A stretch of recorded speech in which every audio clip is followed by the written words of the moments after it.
Yeah, I just read an article about a woman who was forced to marry her son, the pastor of the church's son, because he raped her, and he got her pregnant when she was like 13, and he was 9. I think he was like 20. That's So entrapment. they forced her to marry him so they wouldn't press charges and bring Right. shame to the church. And so she had like 5 kids with him before she was 18. And like she didn't go to school. All of the statistics on child brides, there are no positives. No. The statistics, you die earlier, you could die in childbirth, you're financially less likely to be Right. stable, your education level, Right. the divorce rate is like triple. Right, because they're once they're rid of you, they're going to want a new one. You can only get so damaged. Yep, get 14 million a year are allowed. And we have individuals that are trying to get around the immigration laws because our immigration laws have no age limit. So you can apply for for an infant fiance visa. The United States has granted 12-year-olds to marry adult men, and the vast majority are adult men.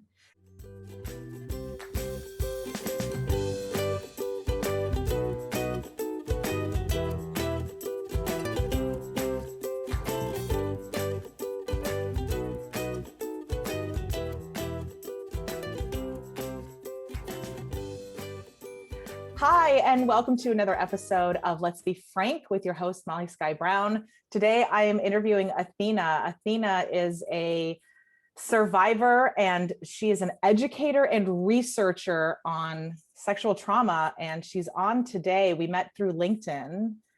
We use a lot of social media platforms as survivors to be heard, to get education across, to read media that is sensitive, taboo, doesn't come into our feed often, of progress, of things that are happening, of fellow survivors and how we can support one another. So I found Athena on LinkedIn. I was screaming at some of my predators and our worlds collided for the good. And I have her on today to try to hear some of her story and hear about what she is doing and what she is facing and what she's overcoming and how we can help her and how she's helping us. So Athena, take it away. Tell me a little bit about yourself and what you're doing. Well, every 73 seconds, someone in the United States is sexually assaulted, and every 9 minutes, it's a child. And those are just based off of reports that, and these aren't reported to the police. These aren't reported to people that can actually bring justice. And there's a plethora of reasons why people don't report, which we'll get into another time. But right, that's the focal point of why don't we report? A lot of times we don't even know a crime has committed. Yeah. Or the term throws us off. So yes, that's a big problem too. We can talk about that another time. But the research, so I'm a researcher, and I started researching because there were certain things in my childhood that weren't adding up.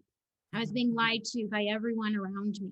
And I would see science and proof right in my face that explained that I knew what I was talking about, but everyone else shut me up. They tried to, discredit what I believed was true based off of science and evidence. And that's called gaslighting. And so, that happened since I can, I had cognitive thoughts. Yeah. So it's those, the reporting is done, the research is gathered by medical doctors, by hotlines that aren't necessarily getting justice for these individuals, but they're trying to understand the population, how much of an impact this has. Right. It's almost like a census reporting at some point. It's just, we're getting information and now we're making equations out of it, regardless if they've had convictions or not. We're just getting stats and now turning them into numbers and equations that we can feed to the population so that they can give a damn.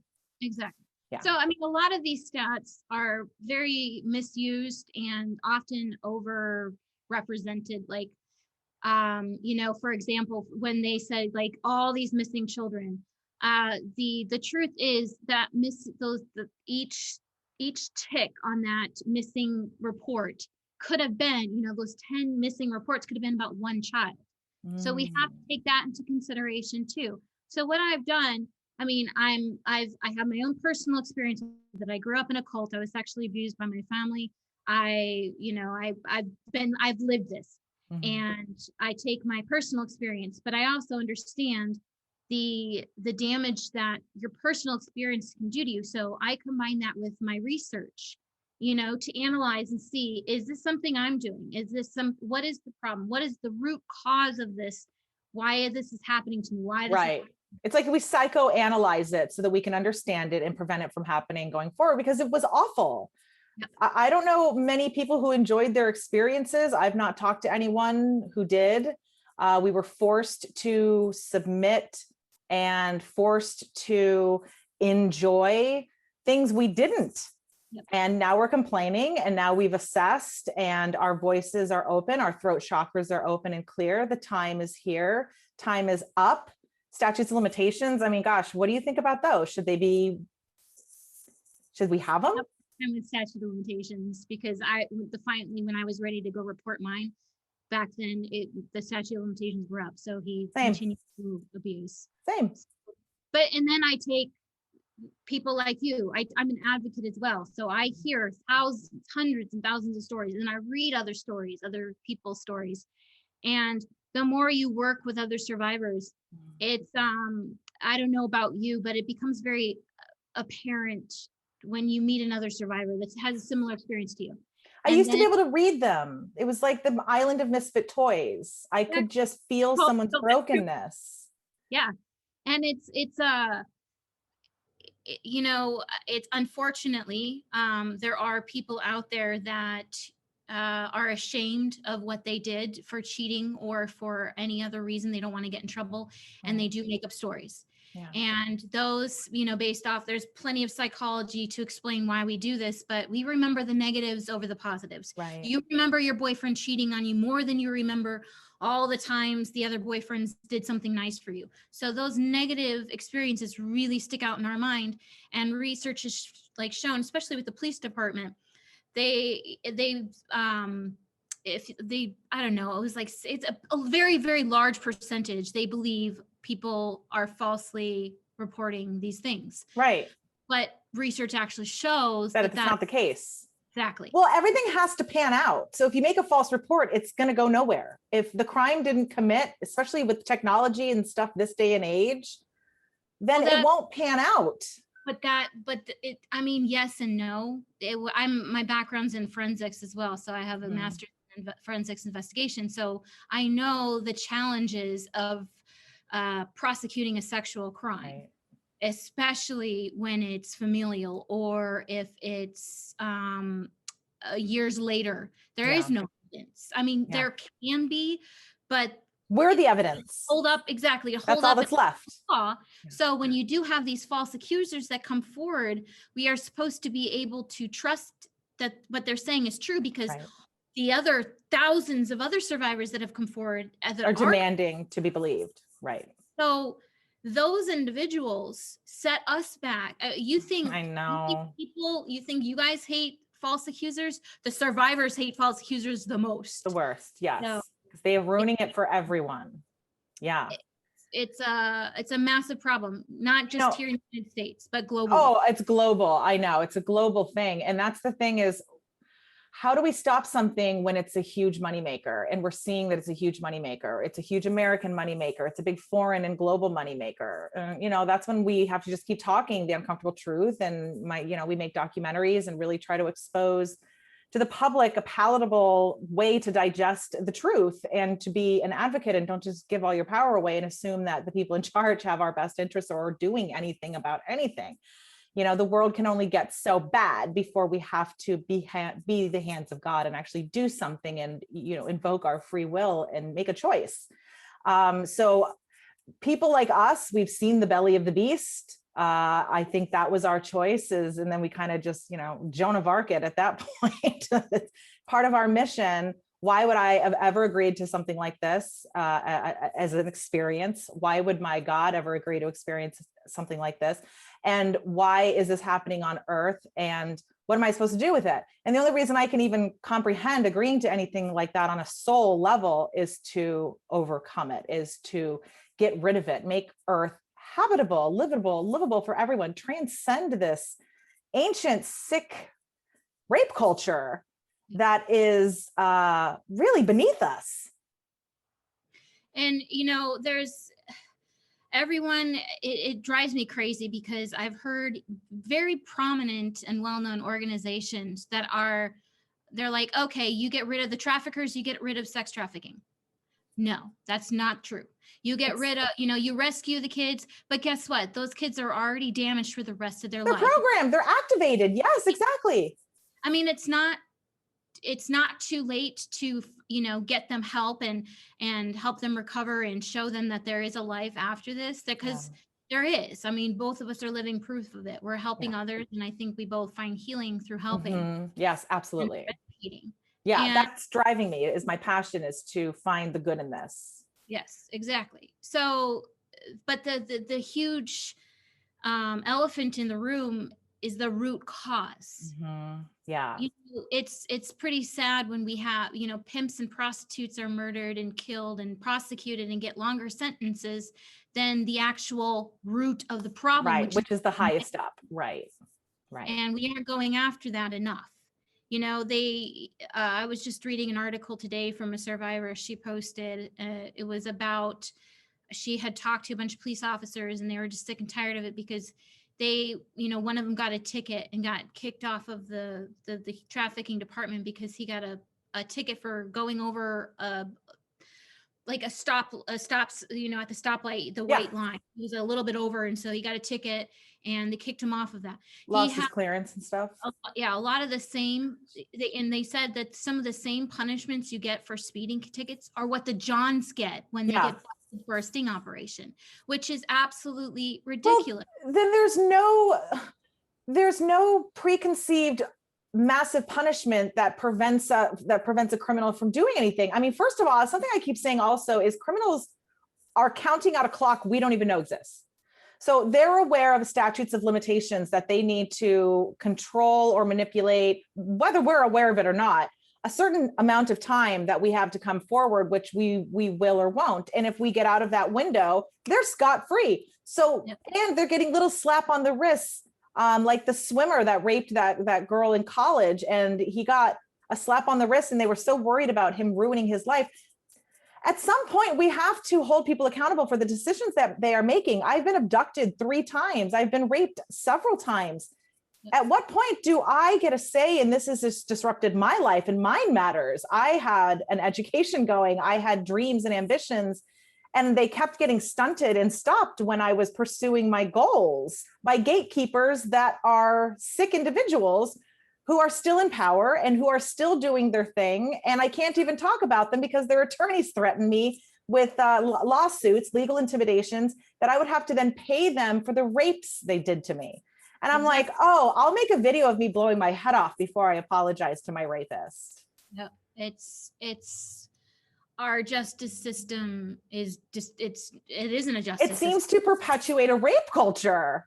It does. It absolutely does. It's either with the victims and the survivors, or it is not. And we're clearly seeing it is not. So, and so what do we do? What do we do as civilians? What do we do when we aren't in law enforcement? When we aren't so high up, we can make, or we're not producers, or we can't create laws that protect individuals. Right. I don't have the money or the cognitive ability to go to law school and to help these victims, which I'm grateful for those that do, but some of us, we don't know what to do. So, some of the things we can do is, I beg everyone that's listening to really think about, where do your beliefs come from? Why do you believe a certain thing? Culture plays, it plays into the rape culture. It plays into the demand. It plays into the creation justification of beliefs. And every single culture that has some sort of belief system that believes in a higher gender or a higher rank. You have cultures that believe that, a certain gender is less than a certain LGBTQ, that community is less than. People that are poor are less than. And so any culture that believes in that, that supports that, it's dehumanization. And that's when the sexual crimes come, because these individuals believe that, I mean, they wouldn't dehumanize somebody they think is their equal. They go for the people that think are beneath them. Right. And that's the problem. That's the root cause, is the cultures that support this, men are above women, that, oh, because you're gay, you're going to hell, so I can treat you however I want to. Right. And anything that divides us is then used against us. Exactly. So that's the root of the problem. So where do we start? We need to start in our schools. We need to start in our homes. And a lot of times people are like, well, you need to leave the sex talks and you need to leave all that gender inequality garbage at home. Well, guess what? The majority of kids being abused are either at home or they got removed from their home and put into another home. So we can't leave it up to the parents, because guess what? The parents are quite often the ones abusing the children. And enabling, or sweeping it under the rug. In my case, my predators were not in my family, thank God, but they were all around me. And no one was seeing them or protecting them. And then even when people were seeing them, I mean, I've been assaulted in front of my own brother 3 times. Once as a child, 2 boys just pushed me down and started to want to rape me and wanted him to join in. The same mother abducted me from our own neighborhood, tried to sell me at the aquarium. All of this swept under the rug as misunderstanding. So I came to believe that I misunderstand predators, when I had actually been taught to do this, see a predator as this, and this, and this. And then I would try to talk and no one wanted to hear it. Because I couldn't formulate it. I didn't know what rape was. I didn't know what sex actually really was, but I knew that these people were crossing lines. And then I was trying to express that to adults. And it was, don't worry your pretty little head.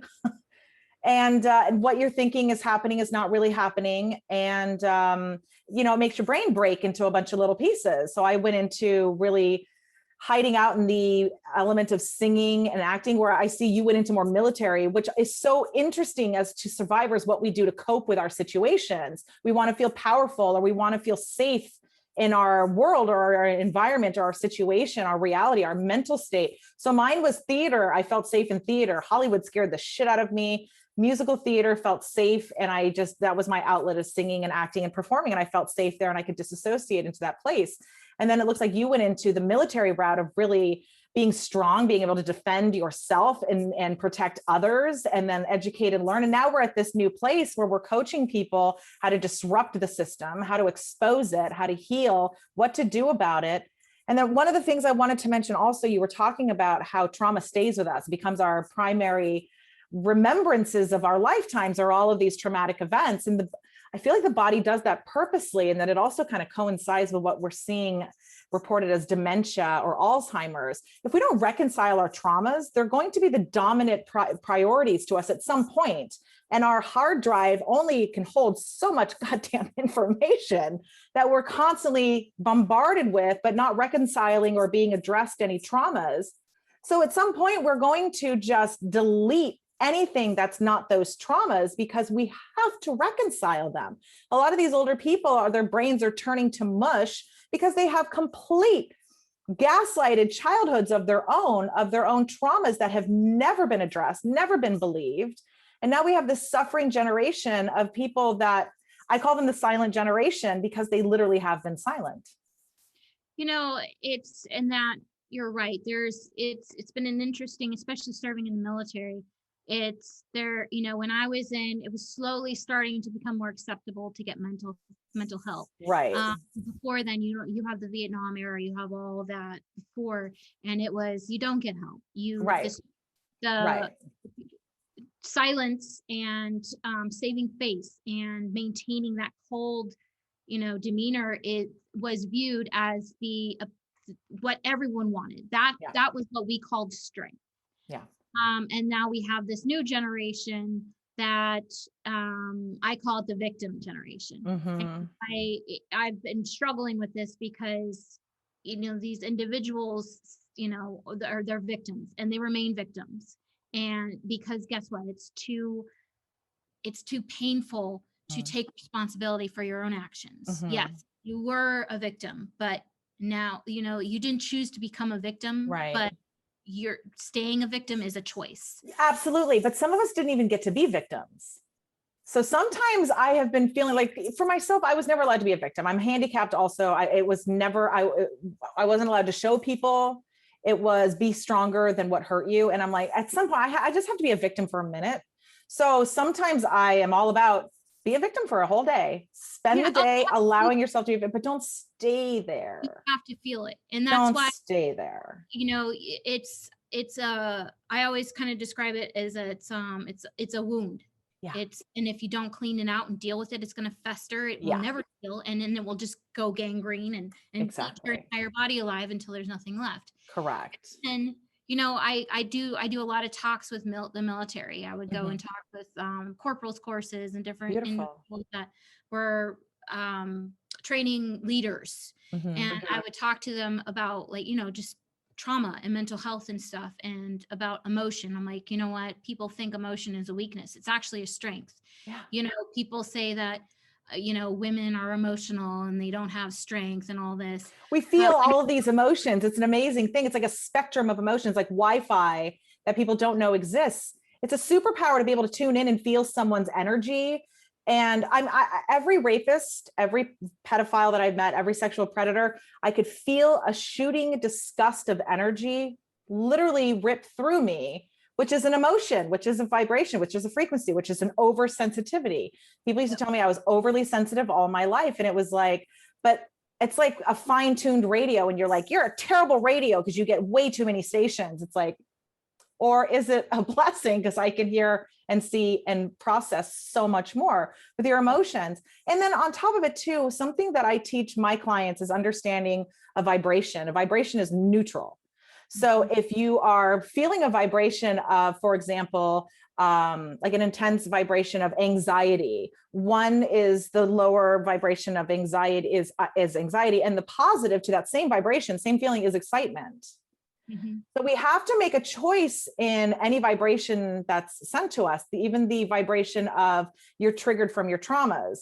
That vibration, the lower vibration is victimhood, but sometimes it's okay to sit there. And the higher vibration is survivor. You have survived and you are still going forward, but we need to honor both of that. And the mental health is, even when I was growing up too, I had to beg my family to please let me get mental health. And it was, you're stronger than that. We don't get headaches, we give them. And it was like, I don't like that philosophy. And I don't just blindly follow traditions for the sake of following them. You said something earlier about questioning why we're doing anything. And I always have, and the nuns hated it.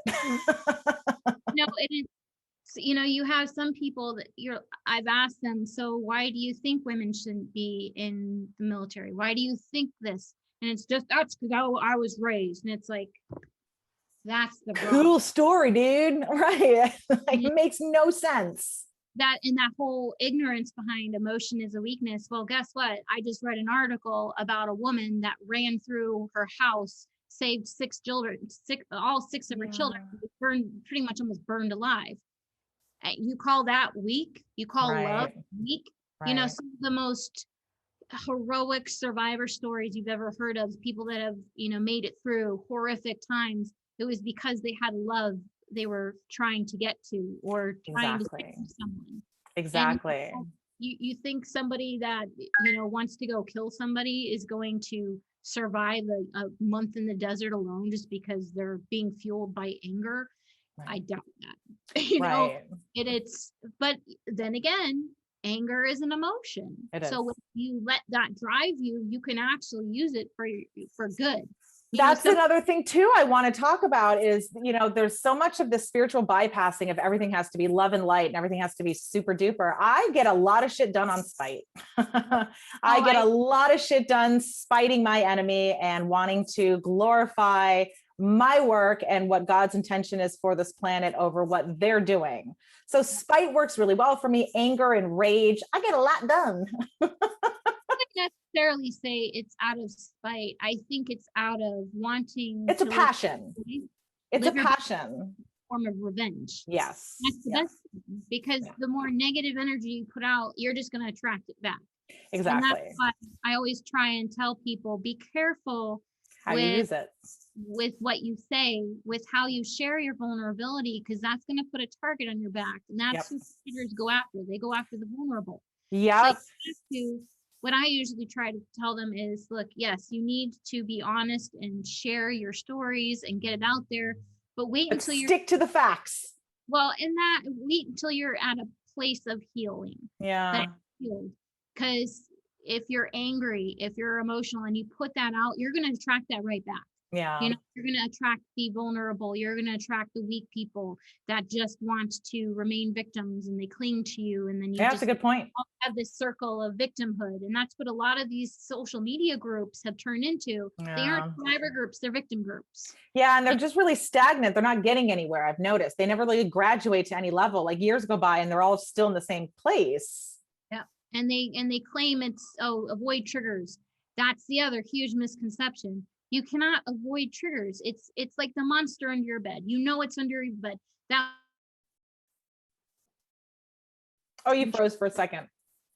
Oh, there we go. You're all back. Yeah, you froze for a second. So yeah, it's like the monsters under your bed. You can't ignore they're there.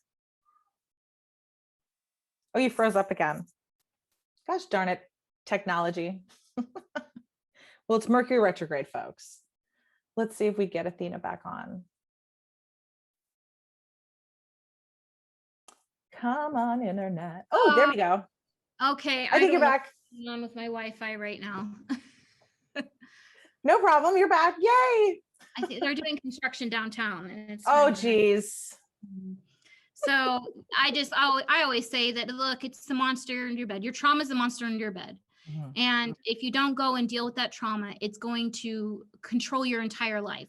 Yeah. So what I always say is, you have to get down and look it in the face and fight it. It's going to be painful. It's going to rip you apart. But guess what? It's going to make you stronger. And one day you're going to get out of bed. Your feet are going to hit the floor. And that monster under the bed is going to be like, oh man, she's up. Right. That's how we have to take back control. We cannot let our trauma. It's, if another survivor, a colleague of mine said, it's allowing them to take up free rent in your head. Yes. It is. My mother has said the same thing, and it's so true. And as triggering as that is, because I know we're not trying to let them take the space in our head.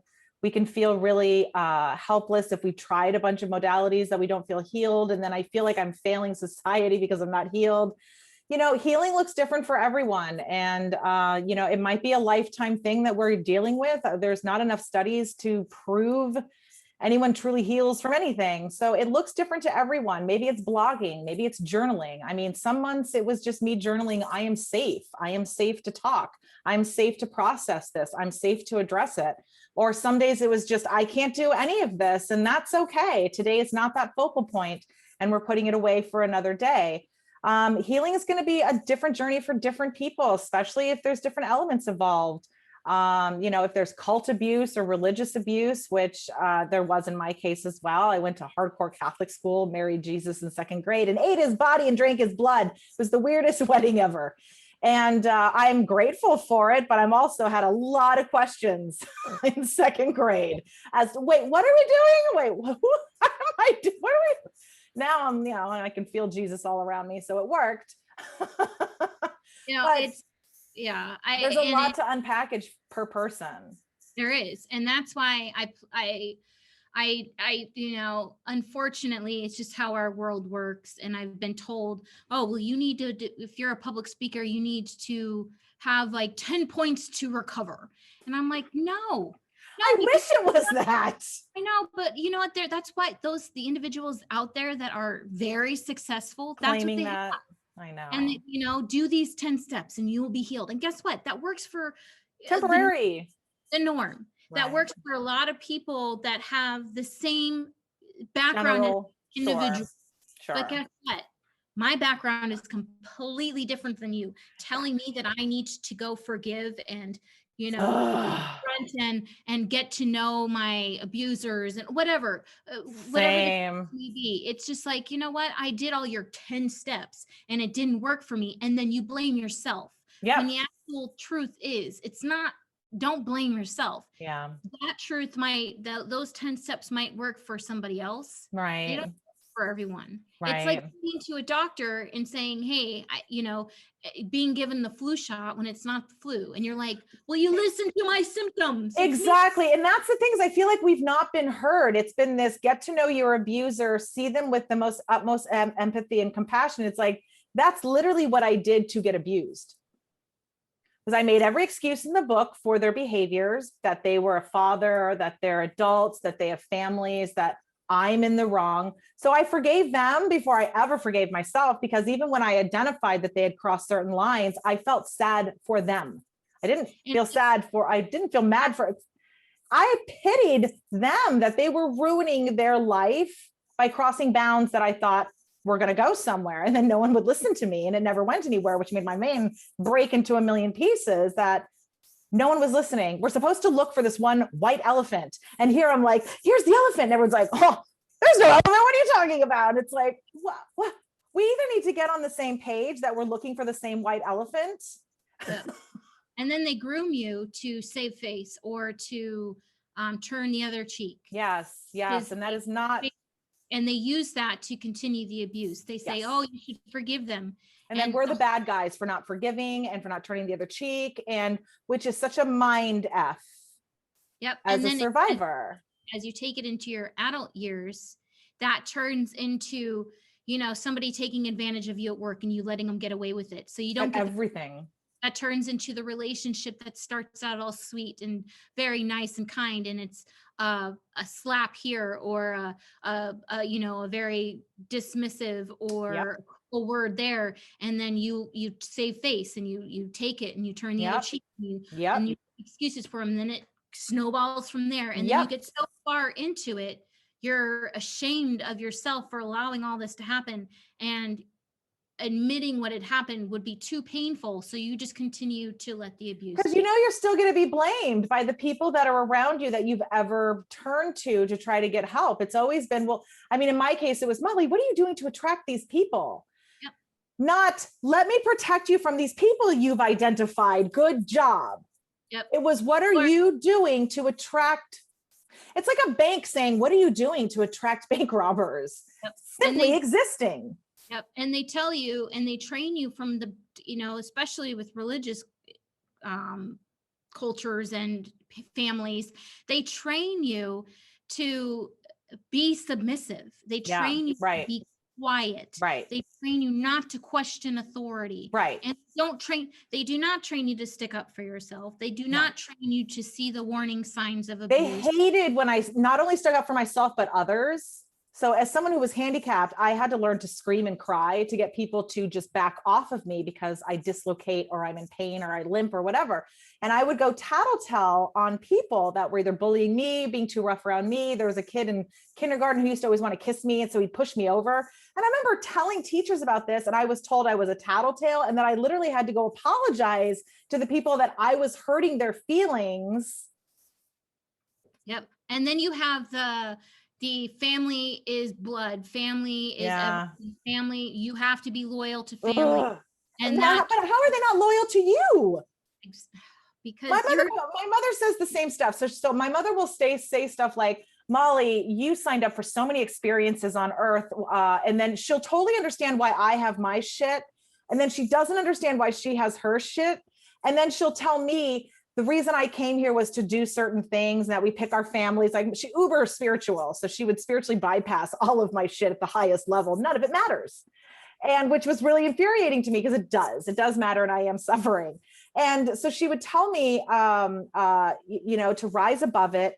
And oh my gosh, I completely had a complete train of thought of what my mother was getting at. I hate when that happens.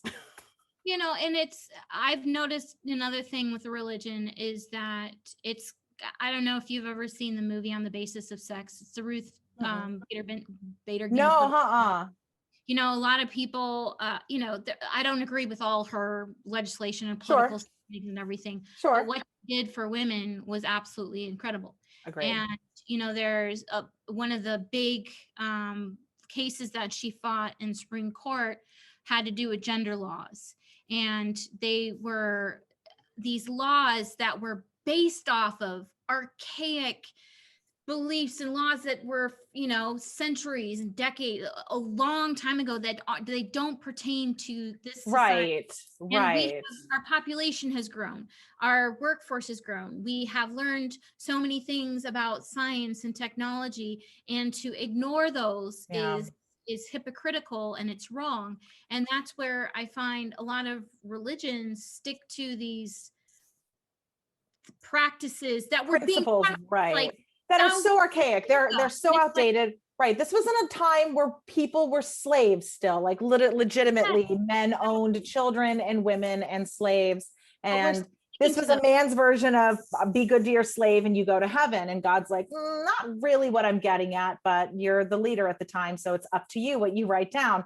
But that's something that I teach people called twisted scripture, of them overturning these scriptures that have been twisted and fed to people. So like one of the things I point out in Catholicism is the Our Father prayer. It basically says, forgive us our, first of all, the original translation that God supposedly said was forgive us our debts as we forgive our debtors, our karmic debts, our monetary debts, so that the slate is clean and there's no karmic ties to earth, right? That makes sense. No, Catholicism changed it to forgive us our trespassers and forgive us our trespassings. And I'm like, you're basically forgiving demons, you're forgiving rapists. I don't breach people's boundaries. So why am I forgiving people who are breaching mine? Why am I giving demonic energy more right than my own? And that's another way where religion has been used to control people and manipulate them, for not based off of what God would want, or whatever Right. God, What we want. Right. It's what they want. out there. Yeah. It's an interpretation of humans that have been in charge of interpreting that. And then they try to use that as current laws, saying, well, we're a Christian nation and we're supposed to have a separation of church and state. And then it's like, how dare you leave God out of the equation? But then we're going to write God the way it behooves us, the majority that want to keep doing the things we're doing. So one of the other twisted scriptures that I like to point out is in 400 AD, Constantine had the Greek word for pedophile changed to homosexuals. So it went from child molesters to homosexuals as being the condemned monster on the planet.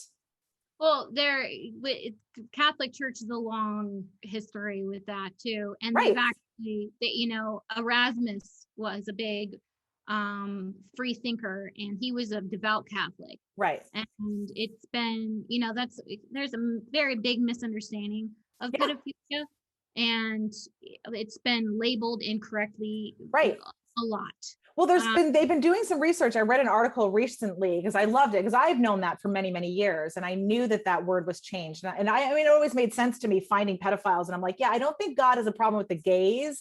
I think God has a problem with this, which could be creating gays. It could be creating false identities, or you're preying on something that you've changed in a Bible to persecute anyway. So you've created a perfect victim now to shame and abuse and hurt and prey upon. And then we have laws that are like, yeah, those gays, we got to blame them for everything. And then we have these laws that are like, oh, we have a moral foundation. It's like, dude, the words were literally changed.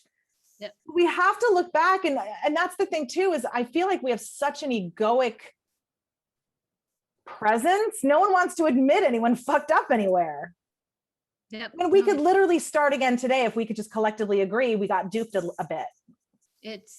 And that's where I have a heart. I don't practice religion. I avoid organized I'm not religion, but I am definitely spiritual. I believe that there is a higher reason for this. I don't believe I came to this really fucking weird realm without a clear mission to make it better than I'm finding it. And, I can talk, and I understand the benefits of faith. And sure, it might be a psychological pep talk is all I'm giving myself. And it's but when you really break it down and you look at especially the child predators, the average, the profile of a child predator, they're active in their church. Yeah. They're saints in their A lot of communities. a lot of individuals use their religion as a means to not only hide behind, but Yep. also as the foundation of their beliefs that they're better than somebody Yeah. else, that they're above a woman. That they're entitled to something more. Yeah. My pedophile told me I was a gift from God the day he raped me. He told me to go home first. I put on my school uniform. I had no idea what was happening, no idea what was going on. And he was an ex-Vietnam. He was Vietnam vet. He had massive psychological damage prior to even getting into the military, and then really enjoyed the child benefits there, because that's what he was trying to introduce to me, was this whole child bride concept when he was back. So well, that's the other huge elephant in the room that most organizations won't even touch. They don't acknowledge it. They don't talk about it. It's our military. Yeah. I'm a proud Marine, and Right. I know we're broken. Right. I know it's a massive problem. Some of the research I have read, it's hard to find because of the secretiveness of the military and the confidentiality and the Patriot Act and all that kind of stuff. Mm-hmm. But the majority of the individuals in our brigs are there for child abuse. Yeah. And and then if you look into the history of sex trafficking, it's deeply rooted in our military. I know it is. And global military. It's part of the war game. If you go overseas, yeah, and there's any US military base there, you'll find sex trafficking. Yeah. Yeah. And I've seen my little brother was aware of it. He was in Blackwater, and then before that 82nd Airborne. And yeah, he was very aware of what was going on. Really, it's oh yeah, throughout the contractor, like the contract realm.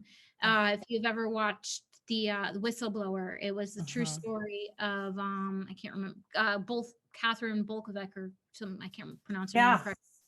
But she she turned over evidence that, and once again, no one got in trouble. It was except her, I'm sure. Oh yeah, she almost got killed. She had to flee the country because they were going to kill her. That's such bullshit. And now she's living overseas somewhere because she couldn't be safe here. Oh my God, that is such bullshit. And I'm sure you're familiar with Kathy O'Brien. Mm-hmm. Yeah, I mean, these are stories that need to be made into movies as soon as possible. Yep. And this is, God has taught me production. I taught me production. The universe taught me production. No one taught me production. Whatever we believe, I know production. So the way I'm doing things, the way I'm helping myself in the world and feeling like I'm doing something is by producing videos. Do what you can. Do what feels good. Do what you wake up and will keep doing. Yep, absolutely. So for me, it's just the organic process of, and most of my abuse was following my dreams through show business. So I understand that whole reality and realm, and I'm happy to expose it. And how it's exploiting children. So educating the future masses to disrupt feeding the beast system. If we can't hold people accountable and get the people and the players, then we have to stop feeding them and let them die and starve to death. Absolutely. And there's another thing we can do, which is empower the vulnerable. Talk about, like, not just talking about it because you think it's bad for us white girls. Imagine what it's like for the Native Americans, for the African Americans, for the minority. They're usually the number one picks, right? Because no one cares about them. They are undocumented. Right, exactly. I know survivors of trafficking out of Canada, and they know the Indigenous people were always wiped clean because of this. There's a human trafficking detective that lives in my building, and she told me the number one commodity is little Black boys. Oh wow, yeah. Because they're a dime a dozen. You aren't going to go rob a mansion. You're going to go rob a store that has no security cameras. Same thing. If you think you can get away with it, you're going to do it. Yeah. Rob a poor village before you go into a gated neighborhood and try to, exactly. It's whatever's convenient. And that's just not, and you can get away with it if you are high up. So that doesn't mean that a rich white girl isn't going to get sexually abused. It happens a lot. Oh yeah, they need everybody. Oh yeah, they will, and they keep the little rich white girl quiet because, oh, if you talk about daddy raping you, that brings shame to our family, Yeah. and then we won't have money, and then Daddy doesn't bring shame to the family. You are. anyway, Right. everything will be ruined because of you. So that's how there's so many different tactics out there that's used to keep them quiet. Yeah. But one of the things that I think I wish we would do more is produce movies and TV shows that not just educate, but also show how powerful women can be, and to teach little girls that they are strong, that they can fight back, that they can say no, that these individuals will go to prison. That might not be, okay, so take, for example, the main go-to for Hollywood for sex trafficking is Taken. And it's all these unrealistic chained up in bed situations. Those are unrealistic. They do happen. They're very rare. But why can't we show the muted down, easy version, right? That's usually taking place. Or why can't we show that these individuals are going and they're paying for it? Why can't we make up justice? Create these TV shows that have the girls fighting back, that they sent their prison, they sent that guy. Yeah, we definitely need more empowerment shows. I mean, the one recently, Promising Young Woman, absolutely beautiful and amazing, except I didn't like, spoiler alert, she dies. See, that's and as a survivor, I'm like, no, we live and Earth is all better. Like, come on, give me the fantasy outcome, please. I mean, we need to give these kids hope. And I've talked to little girls, and they're like, well, girls aren't strong. They aren't powerful. Yes, and it's we are. Honey, have you heard of Grace O'Malley, Pirate Queen of Ireland? What about Cleopatra? What about all the other, Lagertha, Athena. Exactly. Like all of these amazing, the Revolutionary war heroes that fought in, the Revolutionary War. They dressed up like men. The Civil War, every single war that we've ever had, women have fought in, whether they were allowed in or not. Strong. We're doing all that work so that it's easier going forward, but these kids don't realize that there's still some fight to do, and it's not all done yet. And I know it's scary and terrifying. Part of me wanted to be an attorney all growing up and protect people and protect myself. And another part of me was like, I can't believe I have to do any of this. I just want, it's hard. I struggle now. It's like our justice system is so broken. That's why I really loved the story of the Furies from Greek mythology. So basically what happened was they were born from blood, and they were created to go after individuals that murdered, to create kind of justice in a way. But what they didn't, they weren't built with was understanding and mitigation and understanding the other side of it. They were just one programmed thread. They saw death. They went after him. They drove them mad with their own guilt until they killed themselves. Gotcha. So then they had one guy killed his mother for killing his father, and they were going to kill, the Furies went after him, Orestes. So Orestes went to the goddess Athena and asked for a trial, which was like the first one. So she heard the stories of these people and the stories of these people, and she said, okay, Orestes, the Furies, you have to stop tormenting him. You have to let him go. And they flipped out, and they said that they were going to leave the city of Athens. And if they left the city of Athens, then children murder would keep continuing. And all of this chaos would happen if they left. So what she did was she granted them the ability to control the weather, and also that all of the individual, like every birth or wedding, they had to honor the Furies. So she calmed them down, gave them what they wanted, and they established a justice system where they had lawyers and they had a jury of their own. And this is your birth name? No, I chose it. You did? I was going to say, wow. No, that's the other thing. It was just like, you know what? Who says we can't choose our own name? No, I get it. I get it. I went by my middle name in college just to try to be more of what I needed. I thought, Molly was a victim, so Sky is not. Yeah, you aren't defined by your parents. Right. And that's why I was like, you know what, I kept my first name, but I go by a different middle name now. And I chose that name because that's who I am. I'm not my past. I got rid of my past. I had control over that. I love that. And that's the other thing that drives me crazy. Why is the male the heir? Why does the male give the birth name when it's the mother that's the only DNA known attached to that child? Because guess what? Back then, when kings and queens were all fighting over who reigned, who knows if the wife was, sleeping with the stable boy. Like, how do you know? Like, that could be the stable boy's error. Yet, that's so funny. That's such an interesting observation. That's just another example of how ignorant and hypocritical, and it doesn't make sense. Yeah, it's just a way of controlling us. It's a way of keeping people down and segregating us. You're poor, you aren't worth it. You're a female, you are less than. You're gay, you don't rate. You're black, you belong over here. And people don't want to believe that this exists, but why wouldn't it? If there are a handful of people in charge enjoying this fat lifestyle that you believe is not happening, then what is Jeffrey Epstein? And what are all his friends and connections? If it doesn't exist, we should be going after every single individual on that flight list. I completely agree. Well, I ended up at an Epstein party in 2001. I met a human trafficker when I had my first nervous breakdown at a hospital in Palm Beach. And my roommate was born into it. Her parents were, I guess, clients of Ghislaine or her dad. Yeah. And he was a French dignitary. He looked like he was in his 60s, and he had a child bride, she looked like she was now in her 30s with children in their 20s. So you do the math on when she had babies, whenever she, I guess, could get pregnant as a child. And it goes back so long. It's like, we have these other ignorant people want to fight and say, well, back in the day, you can marry as soon as you bleed. And cool. That little girl bleeding doesn't want that.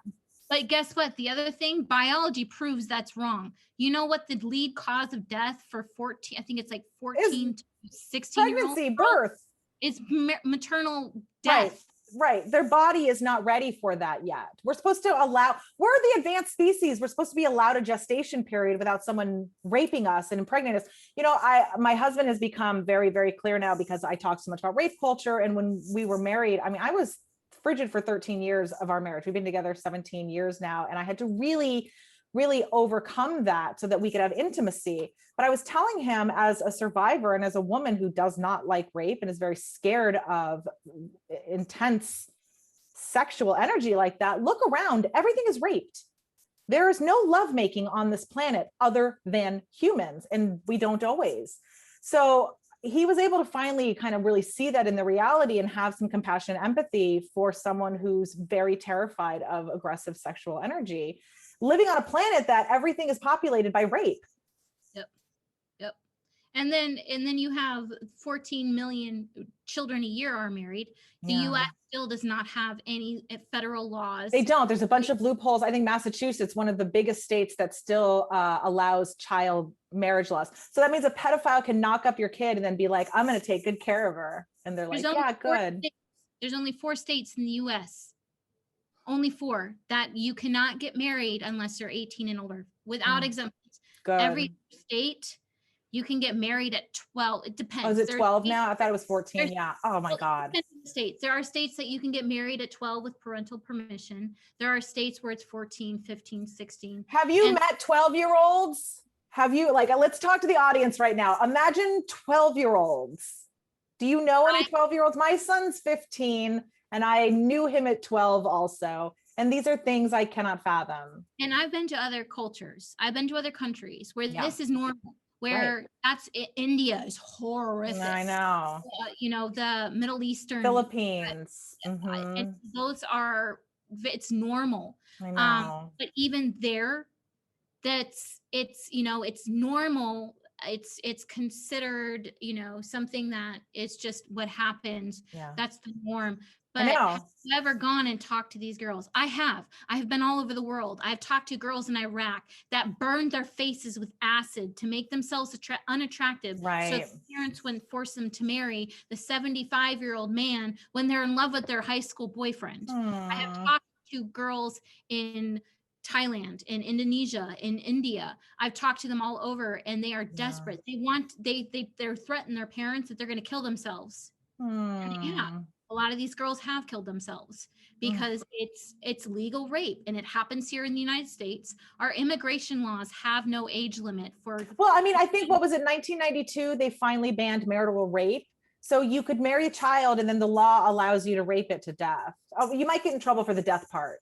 But it actually, those laws are, there's Oh loopholes. yeah, they're not harshly in effect. Yeah, I just read an article about a woman who was forced to marry her son, the pastor of the church's son, because he raped her, and he got her pregnant when she was like 13, and he was 9. I think he was like 20. That's entrapment. So they forced her to marry him so they wouldn't press charges and bring shame to the church. And so she had like 5 kids with him before she was 18. And like she didn't go to school. All of the statistics on child brides, there are no positives. No. The statistics, you die earlier, you could die in childbirth, you're financially less likely to be stable, your education level, the divorce rate is like triple. Right, because they're once they're rid of you, they're gonna want a new one. You can only get so damaged. Yep, get 14 million a year are allowed. And we have individuals that are trying to get around the immigration laws because our immigration laws have no age limit. So you can apply for for an infant fiance visa.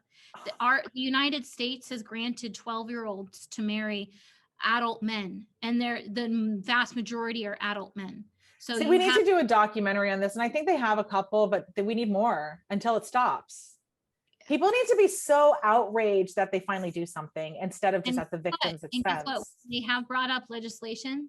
It's being pushed down. Of course. It's an infringement on religious beliefs.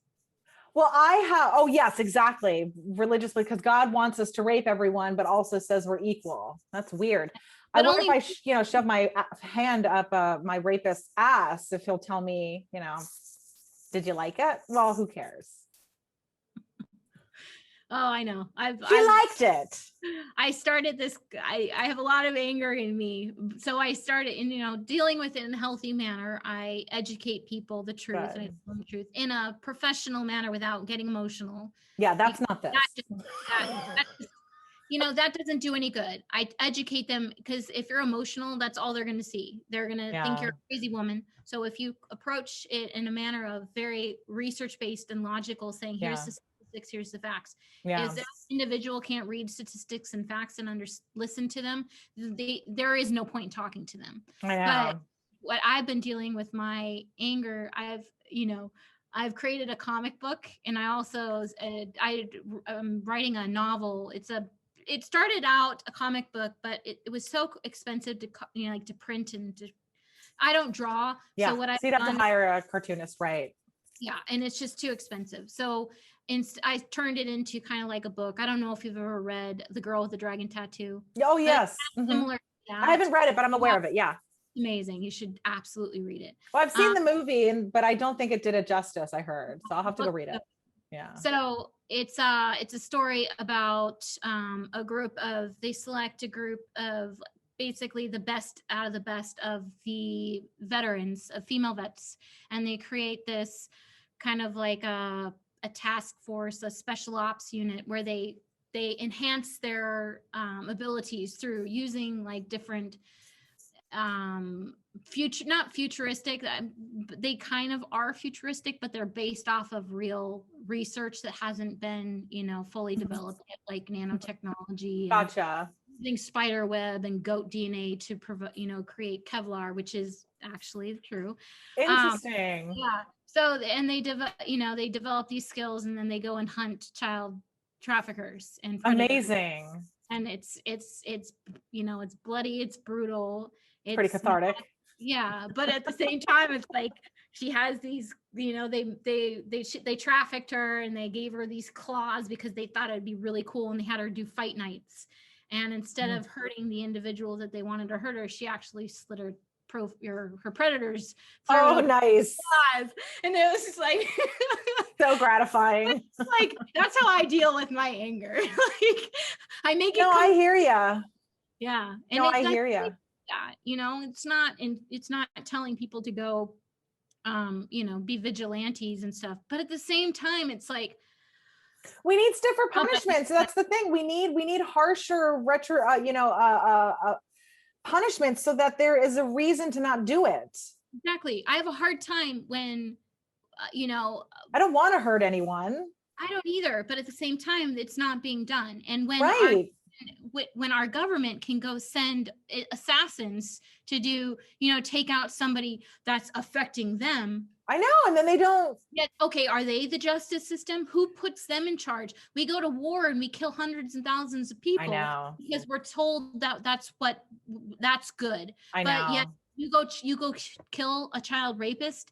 And I know I'm not condoning going anti-justice system. I'm not. But honestly, we need to have this conversation, and then we need to wrap this up because we're at the hour mark. And I like I said, I mean, you and I, we could probably talk for like 6 days straight and just keep going and still just scratch the surface. But what I wanted to say is, when I met you on LinkedIn, at the same time, I met this guy out of Uganda who was exposing the child trafficking, but also child sacrifices that are going on.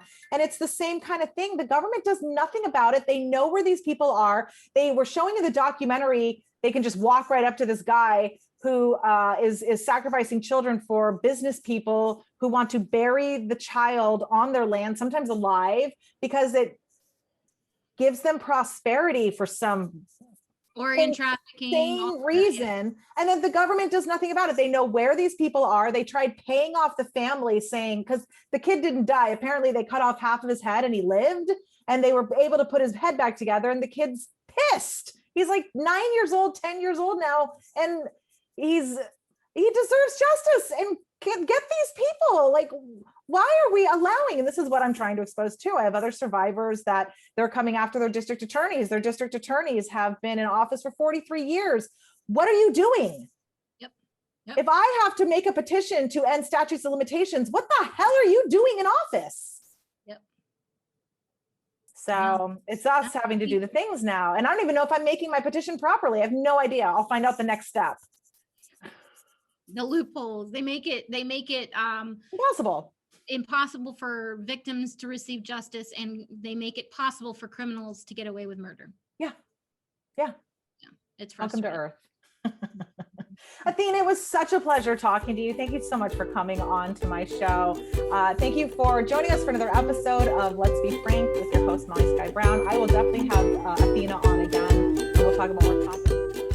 If you'd like to work closer with me, you can opt in through the show notes to an email sequence where I teach you the basics of all things manifesting.